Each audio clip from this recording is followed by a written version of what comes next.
कारण धार्मिक मृत्यु लोक स्मरण पकाती किंतु दुष्टर मृत्यु के स्मरण पकाती ना। आज परमेश्वर प्रिय संतान प्रभु को कोलस्थ हेले सुधा आज पिता माता भाव में आम स्मरण करुले भी प्रभु को कोल से अच्छी कहीं आनंदित करुच्छे।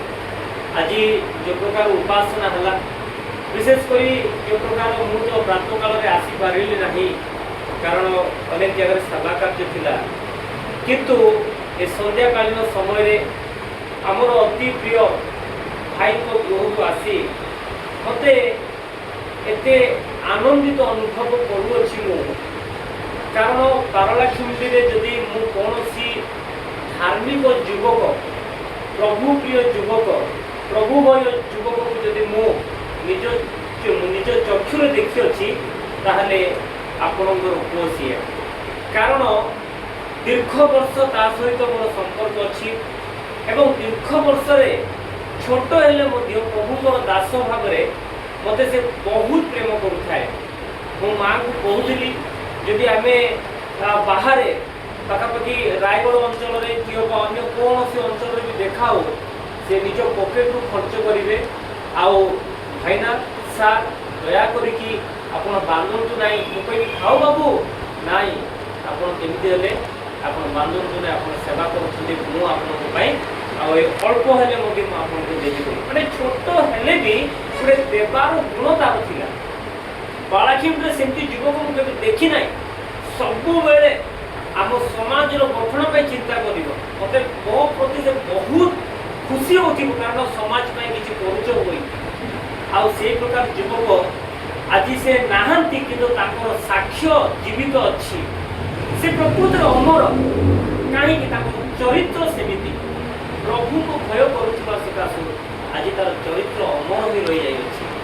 मो प्रभु को धन्यवाद देवी जे आपण परी बापा एवं माँ को कोल आउ प्रभु एक सुंदर संतान देते एवं से संतान देइछंती किंतु एबे प्रभु को कोल से अच्छी आ विशेषकर प्रभु आपन को आशीर्वाद करंतु मो मध्य बहुत धन्य अनुभव करे जे ए प्रकार युवक मन सहित प्रभु मते साक्षात करने सुजोग दे सेवा कार्य करने तार कथबार्ता हो सुमिष्ट सुमधुर अति सरल अति भद्र अति नम्र चरित्रवान युवक गोटे आदर्शवान युवक एमती गोटे युवक ता पाखे जाति नाई धर्म नाई कौन पर्व नाई सबु धर्म सबु जाति सबु वर्ग लोक प्रेम करती कहीं अति सरल समस्त साहाଯ୍ୟ हस्त से बढ़ेबे।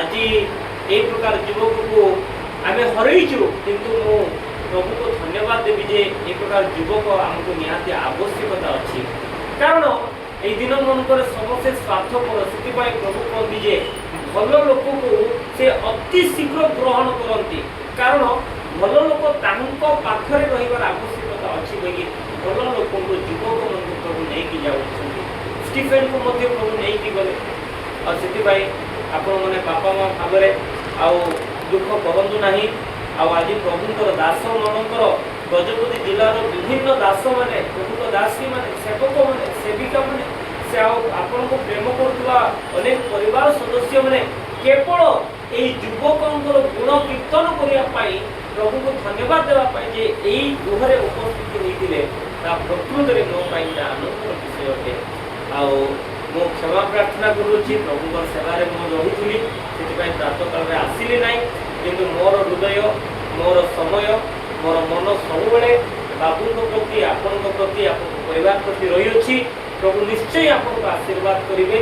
आपंकर सान पु को जो बाबूटी अच्छी यही बाबूर जिते स्वभाव अच्छी ताठू अधिक मात्रा देवे गोटे युवक आज एत बड़ सभा छोट पैसा आयोजन करे सहज विषय नुहे प्रभु आशीर्वाद प्रति अच्छी आज्ञाकर सेवा कार्य जीवन में पारलाखिंडी गर्वर सहित मुझे कहि आज्ञा आप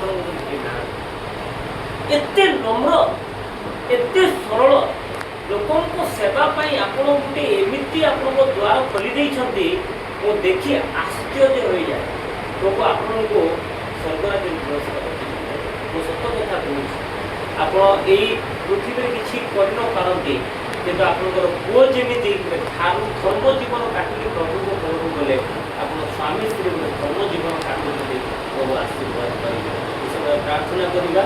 ପ୍ରିୟ ପ୍ରଭୁ, ଆଜି ତୁମରି ସନ୍ତାନଙ୍କର ପ୍ରଭୁ ଆଉ ଏହି ପିତା ପରମେଶ୍ୱର ମୃତ୍ୟୁ ଦିବସରେ ମର ଦିବସରେ ଆମେ ତାଙ୍କୁ ସ୍ମରଣ କରି ପ୍ରଭୁ ଯଦି ବି ସେ ଶାରୀରିକ ଭାବରେ ମୃତ କିନ୍ତୁ ଆତ୍ମାରେ ପୁନର୍ଜୀବିତ ପ୍ରଭୁ ସେ ତୁମ କୋଳରେ ବର୍ତ୍ତମାନ ସେ ଅଛନ୍ତି। ଆମେ ତୁମକୁ ବର୍ତ୍ତମାନ ପ୍ରଭୁ ତୁମରି ସେଇ ଉପସ୍ଥିତିକୁ ଅନୁଭବ କରୁଅଛୁ। ଅନୁଭବ କରୁଥିବା ସମୟରେ ପ୍ରଭୁ ପ୍ରିୟ ସନ୍ତାନ ତୁମରି ରାଜ୍ୟରେ ମଧ୍ୟ ରହିଥିବାର ଅନୁଭବ କରୁଅଛୁ ପ୍ରଭୁ। ଏକ ପବିତ୍ର ଯୁବକ ଏକ ଓ ପ୍ରଭୁ ପ୍ରଭୁ ଭୟ ଯୁବକକୁ ତୁମେ ଏହି ପୃଥିବୀକୁ ତୁମେ ପଠେଇଲ, ପ୍ରେରଣା କଲ ଏବଂ ତୁମରି ସେବା କାର୍ଯ୍ୟରେ ବ୍ୟବହାର କରିଲ। ଅନେକଙ୍କ ପାଇଁ ପ୍ରଭୁ ଏକ ସାହାଯ୍ୟର ହସ୍ତ ପଢ଼ଉଥିଲେ, ଅନେକଙ୍କୁ ସାହାଯ୍ୟ କରୁଥିଲେ। ସେଥିପାଇଁ ଧନ୍ୟବାଦ ଦେଉଛୁ ପ୍ରଭୁ। ତୁମ ନିକଟରେ ପ୍ରାର୍ଥନା କରୁଅଛି ପ୍ରଭୁ। ବାପା ମାଆଙ୍କୁ ତୁମ ହସ୍ତରେ ସମର୍ପଣ କରୁଅଛି ଆଉ ଏ ଗୋଟେ ପୁଅକୁ ତୁମ ହସ୍ତରେ ଦେଉଅଛି। ଏହି ବଡ଼ ପୁଅଟି ଯେଉଁ ପ୍ରକାର ଏକ ଭଦ୍ର ଏବଂ ପ୍ରଭୁ ଭୟ ଜୀବନ କାଟିଲେ ପିତା ପରମେଶ୍ୱର ତାଙ୍କ ଗୋଟିଏ ମାତ୍ର ପୁଅକୁ ସ୍ୱର୍ଗୀୟ ଦ୍ୱାର ଖୋଲି ତୁମେ ଆଶୀର୍ବାଦ କର ପ୍ରଭୁ। ଆମେ କେବେ ମଧ୍ୟ ଏ ପୁଅଙ୍କର ଗୁଣକୁ ଭୁଲି ପାରିବୁ ନାହିଁ ପିତା। ତୁମେ ଏମିତି ଏକ ପୁଅ ଦେଇଥିବା ସକାଶେ ଧନ୍ୟବାଦ ଦେଉଅଛୁ। ଆମ ଜୀବନକୁ ତୁମ ହସ୍ତରେ ସମର୍ପଣ କରୁଛୁ। ବାପା ମାଆଙ୍କୁ ତୁମ ହସ୍ତରେ ଦେଉଅଛୁ। ଦୟାକରି ପ୍ରଭୁ ଏ ପରିବାରକୁ ଆଶୀର୍ବାଦ କର ପ୍ରଭୁ। ପାରଳାଖେମୁଣ୍ଡିରେ ଏକ ଦୀପ ରୁଖା ଭାବରେ ତୁମେ ତାହାକୁ ବ୍ୟବହାର କର, ଯେଉଁ ମାଧ୍ୟମରେ ଅନେକ ଲୋକମାନେ ଏହି ସ୍ଥାନକୁ ଆସି ଆଶୀର୍ବାଦ ପ୍ରାପ୍ତ ହୋଇପାରିବେ। ଏ ଗୃହ ଏକ ଆଲୋକର ଓ ପିତା ଗୃହ ହେଇପାରିବ। ସେଥିପାଇଁ ସାହାଯ୍ୟ କର।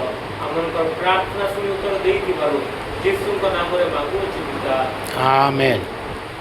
ପ୍ରଭୁ